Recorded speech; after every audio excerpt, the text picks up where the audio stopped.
I was arranging Leo, after-school snack when the phone rang.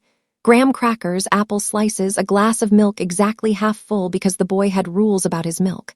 The caller ID said Jefferson Elementary, and my stomach tightened before I even answered. Mrs. Delaney, this is Nurse Kim. Leo collapsed during recess. He's conscious, but his vitals are worrying. We've called an ambulance to St. Anthony's. I don't remember driving to the hospital. I remember the flat November light, the way my hands shook against the steering wheel, the desperate sound of my own breathing. Mark met me in the ER waiting room, his face pale under the fluorescent lights. We held each other and said nothing, two people who'd spent 10 years bracing for a normal catastrophe that never came, and now catastrophe had arrived wearing our son's face. Leo looked so small on that hospital bed. His freckles stood out like cinnamon against skin gone too pale, and a bruise the size of my thumb bloomed on his forearm where he'd fallen.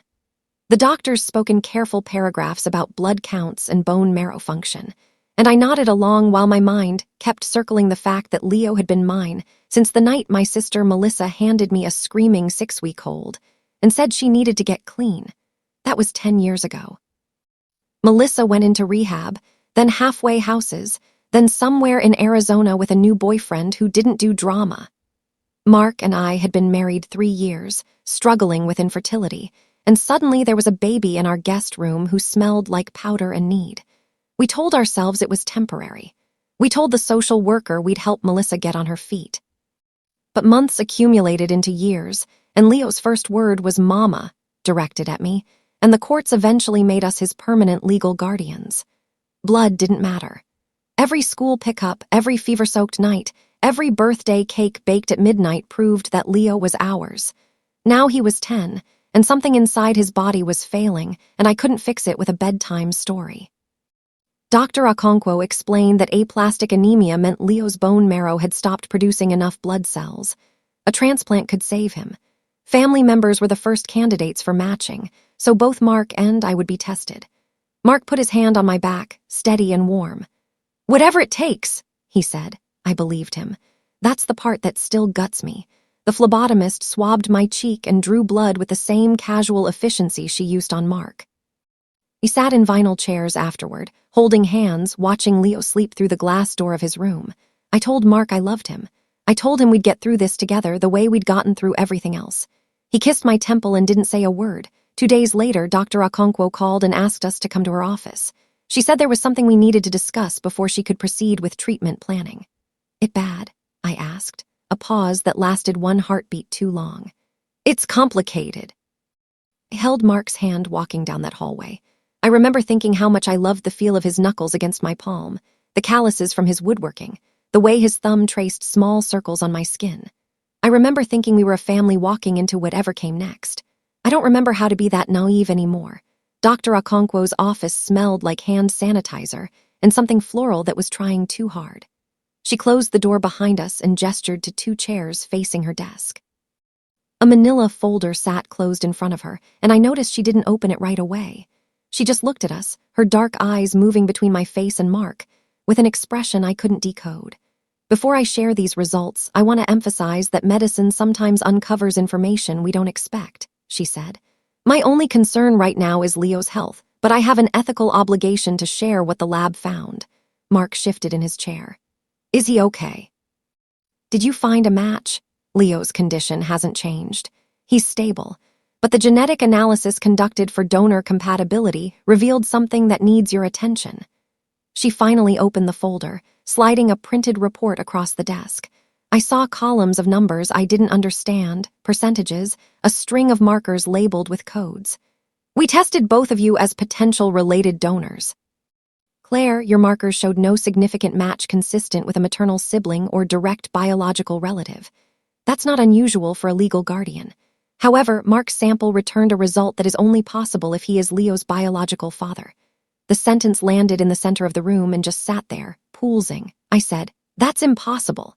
My voice sounded like someone else's, high and thin. "Leo is my nephew, my sister's son. Mark is my husband. You're saying the test is wrong." "The probability of error is less than 1 in several billion," Dr. Okonkwo said, not unkindly. "This isn't an ambiguous result. Mr. Delaney shares enough genetic markers with Leo to exclude any relationship except parent and child. I understand this may come as a shock, and I'd encourage you to speak privately before we discuss next steps for Leo's care." She excused herself, saying she'd be back in 15 minutes. The door clicked shut, and the silence that followed was the worst sound I've ever heard. I turned to look at Mark, and what I saw on his face told me everything the test couldn't. It wasn't confusion. It wasn't disbelief. It was the slow, horrified dawning of a man watching his past detonate in real time. His jaw worked like he was trying to form words, and his eyes, those warm hazel eyes I'd loved for 13 years, couldn't meet mine. "Claire," he whispered, "how long have you known?" I didn't. I swear to God, I didn't know for sure. I wondered, but Melissa said. My sister's name in his mouth made me physically recoil. The chair scraped backward as I stood. Melissa said, "What? What did my sister say to you, Mark?" He put his face in his hands. I could see his shoulders shaking, and some distant part of me registered that he was crying, but I couldn't access any compassion. It was like a steel door had slammed shut between my heart and the rest of my body. "It was one time," he said, muffled. "One night 10 years ago, you were in Chicago for your cousin's wedding. Melissa showed up at the house. She was high, crying, saying she needed a place to crash. I let her stay on the couch, and then later that night," he finally looked up, tears tracking down his face. "I was drunk. She came into our room. I told myself it didn't mean anything, that it was a mistake, that I'd never hurt you like that again. She got pregnant 6 weeks later," I said. The timeline assembled itself in my head with sickening clarity. She told me the father was some guy she met at a bar who skipped town. I believed her. I felt sorry for her. I offered to raise her baby because I thought I was saving an innocent child from the mess my sister made of her life. Mark reached for my hand. I jerked away so hard my elbow hit the wall. "You let me raise your son with my sister," I said, every word a separate wound. "You watched me rock him to sleep. You watched me worry about his allergies and his reading scores and whether he was making friends. You were there for every birthday party, every parent-teacher conference, every single moment while knowing, suspecting that he might be yours." "I didn't know," he repeated, desperate now. "You knew what you did." He had no answer for that, and in that hollow silence from somewhere down the hall, I heard Leo's voice calling for me through the thin walls of his hospital room, asking where his mom was. I don't remember leaving the office. I remember suddenly being in the hallway, my back pressed against the cold wall, my lungs fighting for air while a passing nurse asked if I needed help. I remember shaking my head and walking on legs that felt borrowed toward Leo's room because my son was calling for me and nothing else mattered in that moment. Leo was sitting up in bed, looking small and tired but smiling when he saw me. "Mom, can I have grape juice? The nurse said I could have grape juice, but she forgot." "Of course, baby." I pressed the call button. I smoothed his hair. I did all the automatic things that motherhood had carved into my muscles while my mind kept looping Mark's confession, the timeline, the decade of lies wrapped in the shape of a man I'd shared my bed with. When Leo fell asleep again, I called Mark's phone. He answered immediately, his voice ragged. "Where are you?" I asked. "Parking lot." "Claire, please, I need to explain." "Go home. Pack a bag. You're not staying in that house tonight, and you're not coming back to this hospital until I decide what I'm going to do." "He's my son," Mark said, and the audacity of those 3 words nearly made me scream. "He's been your son for 10 years, I hissed into the receiver. "You just never had the decency to tell me you were more than his uncle. Now you want to claim him because a lab report gave you permission. No. Go home, Mark. I'll have my lawyer contact you." I hung up before he could respond, then stood in the sterile hospital hallway shaking with a rage so pure it almost felt holy. I was mourning 2 things at once.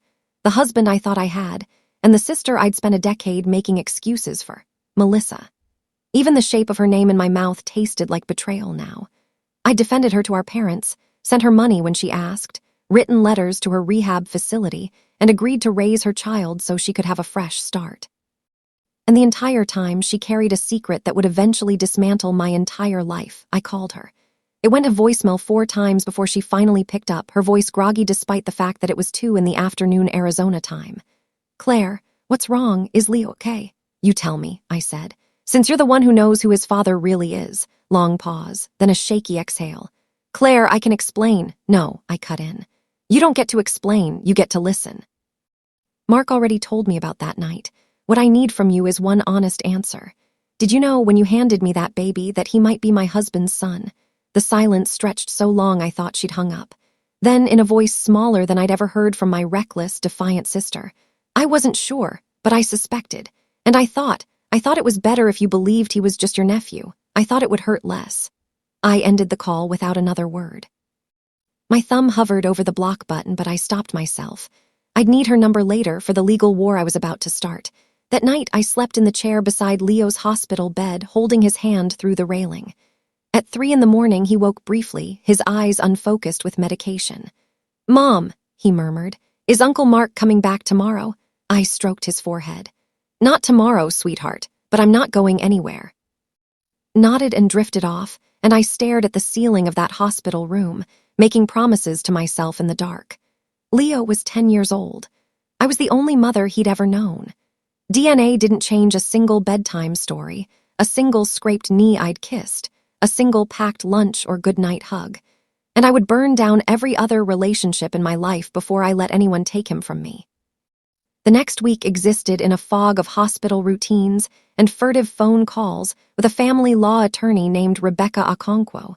No relation to the doctor, just a strange coincidence that made me feel like the universe was narrating my collapse.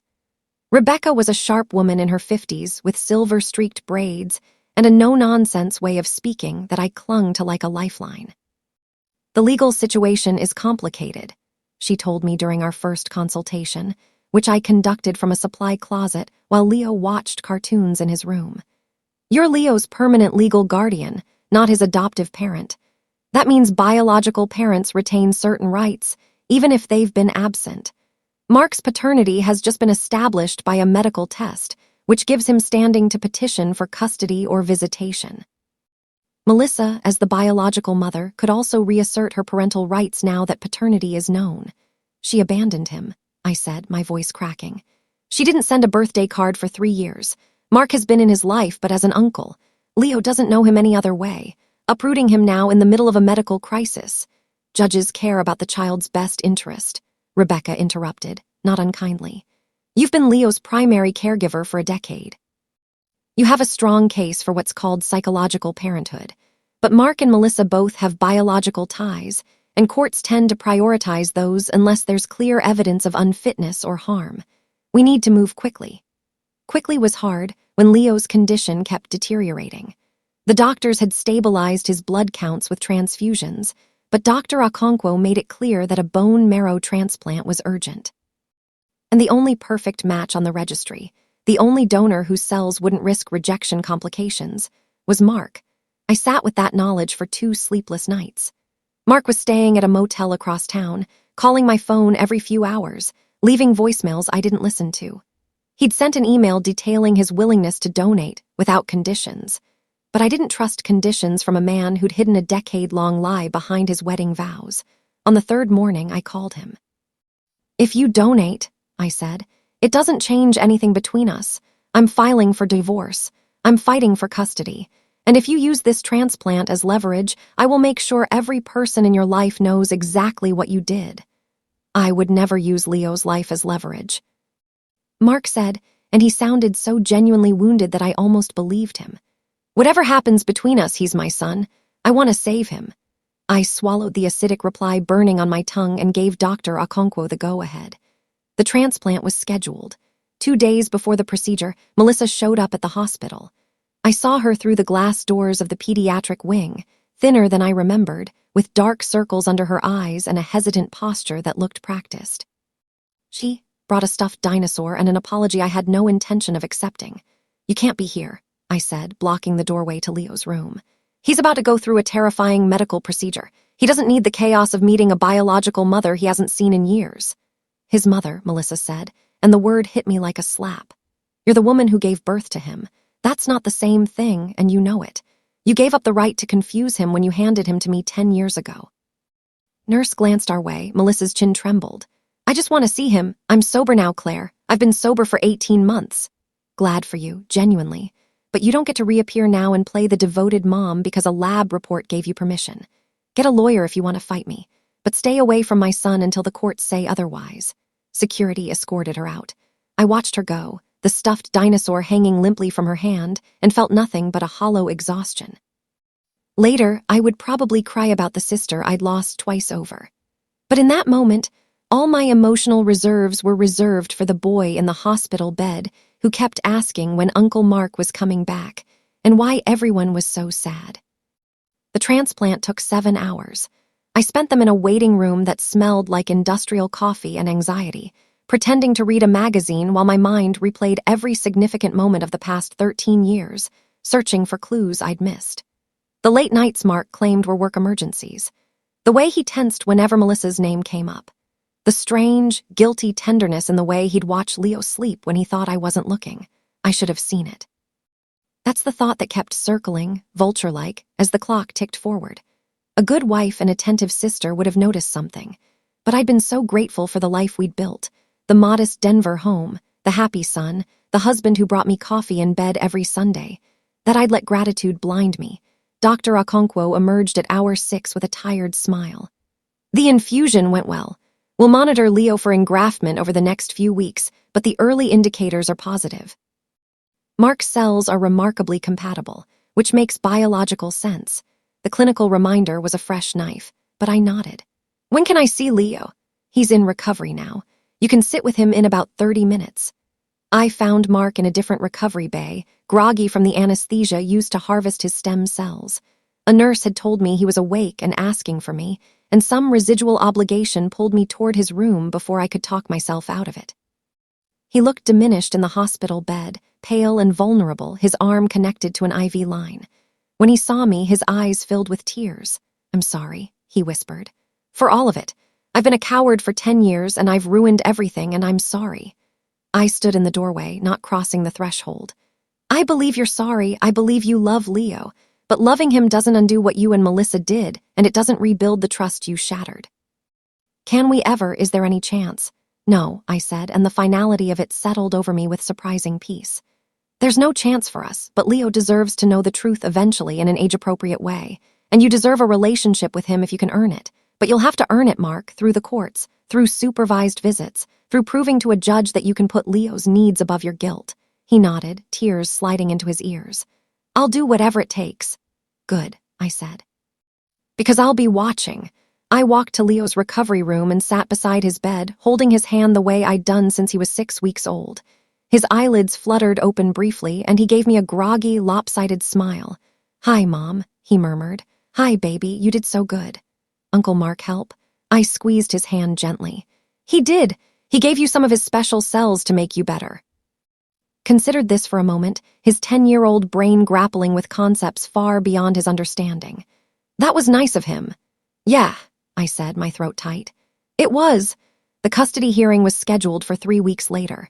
In those 3 weeks, Leo's blood counts began to climb, the color returned to his cheeks, and the bruises faded. We talked to a child psychologist who specialized in family transitions. I prepared a statement for the court that summarized a decade of parenting in 4 pages and still felt inadequate. And every night, after Leo fell asleep, I sat alone in our living room, soon to be just my living room, and let myself grieve the family I'd thought I had. The family court building in downtown Denver had that particular government smell of old carpet and quiet desperation. I wore a navy blouse and the pearl earrings my mother had left me, armor disguised as accessories. Rebecca sat beside me at the petitioner's table, her briefcase organized with the kind of militant precision I'd come to depend on. Mark sat across the aisle with his own attorney, a soft-spoken man who kept patting Mark's shoulder like he was comforting a wounded animal. Melissa had submitted a written statement from Arizona, but hadn't appeared in person, which Rebecca said worked in our favor. "Abandonment is abandonment," she'd told me. "A letter doesn't change the years you were the one showing up." Thierry was a woman in her 60s with reading glasses perched low on her nose, and an expression that suggested she'd seen every variation of family dysfunction and was no longer surprised by any of it. She reviewed the filings, asked clarifying questions, and then called me to testify. I walked to the stand on trembling legs and swore to tell the truth. "Ms. Delaney," Rebecca began, "can you describe for the court your relationship with Leo?" I took a breath and let 10 years pour out of me. I talked about the first night Melissa dropped him off, how he'd been colicky and inconsolable, and how I'd walked the floors with him until dawn while Mark slept. I talked about the first day of kindergarten, the way Leo had clung to my leg and begged me not to leave, and how I'd sat in the parking lot for 3 hours just in case he needed me. I talked about the asthma diagnosis in 2nd grade, and the emergency room visits, and the birthday party where he'd blown out 8 candles and wished for Mom to be happy. Not his biological mother, I said, my voice cracking but steady. But I've been his mom in every way that matters since he was 6 weeks old. He calls me Mom. He comes to me when he's scared or sick or proud of something he built out of Legos. I'm the one who knows he hates the texture of mushrooms and loves thunderstorms, and needs his nightlight to be the one shaped like a turtle. Uprooting him now, after everything he's been through medically, would be devastating. Mark's attorney asked about my willingness to facilitate a relationship between Leo and his biological parents. I answered carefully, acknowledging Mark's decade-long presence in Leo's life as an uncle figure, while emphasizing the confusion a sudden redefinition would cause. I'm not asking the court to erase Mark from Leo's life, I said. I'm asking for the stability to let that relationship evolve slowly, with professional guidance, under conditions that protect Leo's emotional health. And I'm asking to remain his legal parent, because that's what I've been all along. Mark testified next. He admitted the affair, his years of silence, his failure to confirm or disclose his suspicions about Leo's paternity. He spoke about wanting to be a real father now, about the transplant changing something inside him. His voice was raw with regret, and I could see the judge's expression soften slightly, but she also noted the damage his choices had caused. You had 10 years to come clean, Mr. Delaney, Judge Thierry said, not unkindly. And you chose silence. The court recognizes your biological connection, but biology is not the sole determinant of parenthood. The end, the ruling came faster than I expected. Judge Thierry granted me sole, legal, and physical custody of Leo, with Mark receiving supervised visitation rights to be phased into unsupervised time, contingent on Leo's therapeutic progress. Melissa's parental rights were terminated on grounds of abandonment, with the option to petition for contact once Leo reached an age where he could meaningfully consent. I walked out of the courthouse into a bright December afternoon and allowed myself, for the first time in months, to breathe. 6 months later, Leo and I moved to a small town on the Oregon coast where the air smelled like salt, and the schools were small enough that every teacher knew every student's name. The adoption had been finalized in April, a quiet courtroom ceremony that Leo declared boring, and then promptly forgot about once I promised him ice cream afterward. On paper, in the eyes of the law, he was my son now, not my nephew, not my ward. Mine. Mark sent letters every few weeks. Leo read them sometimes, folding the pages into airplanes afterward with the thoughtless grace of a child who hadn't yet learned to hold grudges. The therapist said this was healthy. I took her word for it and tried not to let the sight of Mark's handwriting derail my entire afternoon.